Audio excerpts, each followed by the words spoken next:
Hey, Evan here, one of the co-founders of Homegrown, and today I'm going to show you how to add a product and edit a product. If you're here on the homepage, you want to go to the vendor dashboard, which is this dark green icon up here with the little storefront logo. If you're on mobile, you want to come here and click on vendor dashboard. Then next, we're going to navigate to products. But before we do that, it's important that you add a location. So people can't actually check out and buy your products if they don't have a place to pick up your products. So make sure that you add a location here. And so now we're going to navigate to products. We're going to then click add a product. And I would encourage you to publish something here instead of trying to make it perfect. So we see a lot of people get stuck because they feel like they don't have the best description, or that they don't have the best photos, or they're trying to come up with a cute or clever name for something. And something is better than nothing. You can always go back and edit it later. It's not a big deal. So I would encourage you to just go ahead and get something out there for your products. So we'll go here and I'll type in, this is actually a demo storefront that we have here. It's not real. And this is supposed to be a coffee shop, but we're going to be adding sourdough to it today. So I'm going to navigate to the name and type in Evan. You can call it whatever you want. Classic sourdough. And I don't need to add a SKU, but you can if you want. And then go in and select a category. And this is important because this is how people will find your products on our marketplace. And then for a description here, you could leave it blank, but I would encourage you to take your best shot at writing something here. You want to have good punctuation and grammar and spelling. And so if you want to use something like ChatGPT or Claude or Gemini, it's very simple. Just go in there, give it some basic parameters, tell it everything that you know about your product, and then ask it to write a short product description. You could go very long with the product description, but generally I find that this length, or maybe 2 to 3 times this length, is the max that you want to go for a product description. Often when you write too much text, you think that adding more would make it more valuable, but having less generally makes it more clear, concise, and credible. So having something out there makes your products a little bit different or unique is good, but you don't have to write a full page here. Next, going into pricing, we'll at some point cover like best practices around pricing, but as a general rule of thumb, you want to mark up your products from your cost of goods sold 3 to 5x. So if it cost me $5 to make the sourdough, I might want to sell it for 15. And then you can make the decision on if there are variants or inventory that you want to track. So variants might be sizes here. You could do different flavors if you wanted to put, like, we've got chocolate chip sourdough or whole wheat sourdough. You could do those as variants. I think if you're going to have different sizes, this would be a good use case. For variant, the different flavors I might actually use as separate products just to make your products more discoverable and feel like you have more of a robust storefront.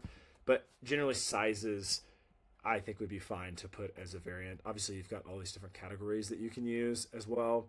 But for me, I think it would be good just to put sizes.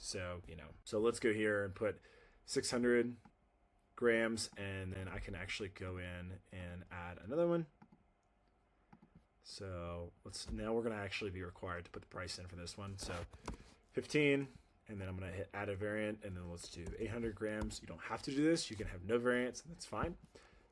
But for this one, we'll do $18. And I feel like I can only make a certain number of these every week. And so I want to limit the number of loaves that people can order. And so I'm going to go in, I'm going to put 50 for each size, and then I'm going to upload some images. And what I mentioned earlier is something is better than nothing. So these photos don't have to be perfect. You can go back and add better photos later.